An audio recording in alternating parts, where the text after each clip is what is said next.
Hello， 大家好，我係港在灣區嘅 Hugo， 今日嚟到咗珠海首個萬達廣場，目前咧已經係開業咗一段時間噶啦，已經有非常多嘅商家已經係進駐咗。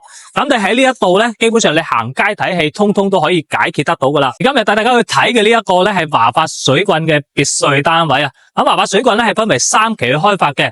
由我哋萬達隔籬呢一個咧，就係我哋華發水郡嘅1、2期單位啦。咁華發水郡3期咧，就係目前在售嘅全新嘅華發苑子啊。咁同時咧，整個華發水郡佢個總戶數咧係超過咗700戶嘅一個別墅大盤啊。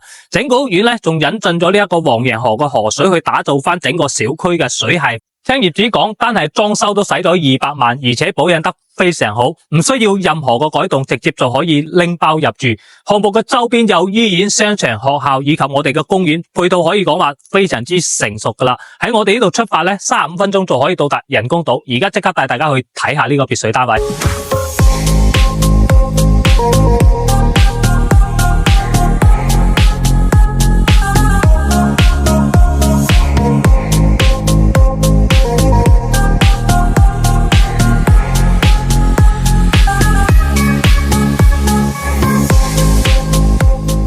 我哋而家入到小區裏頭啦，咁整個小區嘅一個綠化啦，以及佢地面嘅衛生係做得相當唔錯噶。咁當然啦，華發物業咧喺珠海嚟講，佢都係一個數一數二嘅一個物業排行啊。咁睇到啦，咁我哋今日帶大家去睇嘅一個別墅單位咧，喺我正前邊呢一個單位，其實佢就係一個聯排單位嚟嘅。咁隔籬呢一戶咧已經有人住咗噶啦。咁我身處呢一個位置，將來咧係預留咗俾你可以停翻一架車嘅。咁我哋入到嚟呢一個位置啦，業主係同我講呢一個單位咧係使咗200萬去裝修噶。咁而家帶大家咧去睇翻呢一個單位到底200萬係用咗喺邊度啦。咁一入門咧就係我哋嘅一個單位嘅子母門啦，有埋密碼鎖俾到你嘅。咁然之後我哋嘅牆身咧要注意到細節，就係業主都係做咗呢啲防潮啊、防濕啊呢啲木板噶。咁然之後喺右手邊咧係做咗一排嘅鞋櫃同埋收納櫃。基本上呢個別墅咧，你入到嚟係唔使喐任何嘢就已經可以入住噶啦。咁再嚟睇翻我哋一個客廳先。客廳咧，業主係做咗一個中空客廳啦，大約嘅話係4米半到嘅一個中空客廳，係非常之大氣啦。咁放咗一個大沙發喺度。咁包括我哋嘅一個大理石嘅一個布景牆啊，同埋所有嘅嘢咧已經全部做好晒噶啦，做埋一個中空吊燈。咁其實一啲小型嘅飾物咧，你將來如果唔中意咧，都可以換翻嘅。咁再出去睇翻我哋嘅花園啦。花園咧都有成70-80個平方噶啦。咁咧之前業主度因為有段時間冇住啦，咁都冇打理嘅，咁又可以喺度自己種翻啲花花草草啊，都係非常之寫意吓。咁最關鍵就係呢一個別墅咧，係會有一條活水嘅一個水系河流喺度啊。咁平時住喺度咧，真係非常之寫意啦，以及咧喺呢一度以水為台就係相當唔錯嘅。咁而家咧再帶大家去入翻嚟睇翻單位嘅飯廳啊，以及個廚房狀態先。咁其實呢度咧樓梯位業主都好細緻嘅，喺度係利用埋個樓梯位咧去做埋一個收納空間啊，即係可以平時放下雜物啊，嗰啲都係冇問題嘅。咁飯廳呢一邊咧係臨時放咗一張8人台喺度噶啦，呢一邊咧仲同你做埋一排嘅一個酒櫃同埋展示櫃喺度吓。咁睇得出之前業主咧都中意飲酒啊，同埋玩下啲潮玩啊之類噶啦，比較年輕化啦，咁有好多酒品喺度嘅。咁而廚房咧就係一個 U 型嘅一個大廚房啦。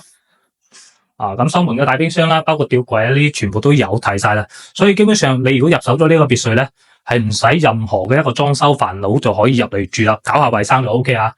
咁然之後呢一邊咧係會有一個1樓嘅公共衛生間嘅。好啦，咁我哋而家咧再行上去2樓樓梯，行上去2樓睇一睇啦。其實呢一個單位咧係亦都如果你有需要嘅話，日後係可以改成呢一個電梯都 OK 嘅，不過就真係要自己改動一下。咁一上嚟咧就會有2樓嘅一個偏廳位啦。咁之前業主就做咗一個辦公台喺度嘅，咁呢一面一個收納櫃同埋展示櫃都喺度啦。然之後呢一邊咧仲有一個叫做我哋嘅麻雀台啦。咁你將來可以參照翻你自己嘅需求去擺放嘅。咁然之後呢一邊就係客房啦。客房咧其實之前業主都擺咗一張2米嘅大堂喺度啊，咁都做咗好多啲收納空間俾到你嘅。咁最關鍵咧，全屋咧已經係裝晒呢啲風管機俾到你噶啦，即係冷氣啊各方面已經全部搞掂晒。咁呢一邊咧就係我哋整個二樓嘅一個洗手間。咁因為二樓呢個係做咗3間客房嘅，洗手間啊、戰艦馬桶啊、淋浴間啊、乾濕分離全部已經做埋晒噶啦。咁另外2間客房咧，就帶大家去睇埋。呢邊係左右2間嘅。咁先睇一睇呢一間啦，即係個客房個空間係非常之舒服吓。即係其實可以講話正常嘅一啲單位，可能主人房都係同佢差唔多嘅啫。即係櫃啊嗰啲全部有晒噶啦。呢一度咧就第3間客房啦。可以實現到你拎包入住吓，搞個清潔就 OK 啦。好啦，咁睇完晒2樓呢一邊啦，再帶大家去睇埋呢一個3樓。3樓先係有驚喜，因為3樓係主人房一個位置嚟噶吓。其實個樓梯咧全部都係用晒雲石嘅，所以其實呢個業主之前嘅用料係真係比較捨得抌成本落去。咁上到嚟3樓啦，整一層咧就係我哋嘅一個業主嘅空間啦，主人房啦包括做埋呢一個投影嘅一電視啦、一大沙發啦，仲有一張大床啦，一個我哋工作台啦。即係其實呢啲家私擺放呢樣嘢咧，就真係因人而異啦。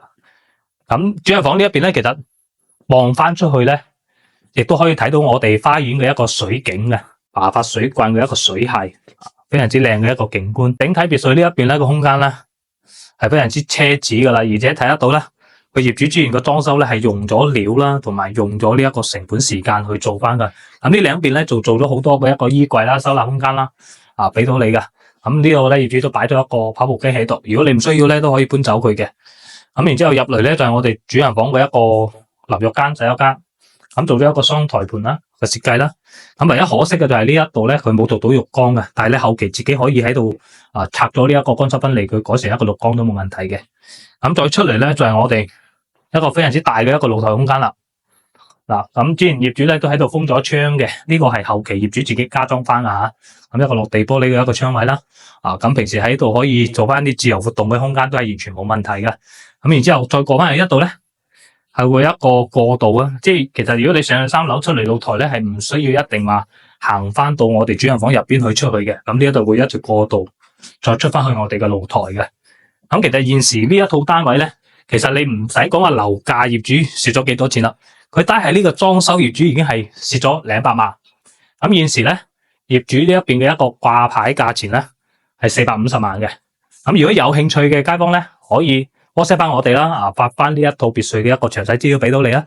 或者如果你有時間嘅話，阿 Hugo 都可以帶你親住過嚟實地考察一下呢一個別墅吓。其實喺地理位置啦，同埋樓盤一個素質啦，呢一個別墅真係相對唔錯噶。咁記住啦，450萬就可以帶埋裝修嘅一個咁靚嘅別墅。有興趣嘅街坊記得 WhatsApp 翻我哋攞翻啲資料。咁都係題外話再講一句啦，如果你近期喺灣區呢一邊有置業嘅需要，或者你有樓諗住買賣咧，都可以 WhatsApp 聯繫到我哋嘅。咁我哋呢邊咧會盡全力幫你解決到灣區嘅一個置業問題。咁好啦，今期嘅節目分享到呢度，我哋下期節目再見啦，拜拜。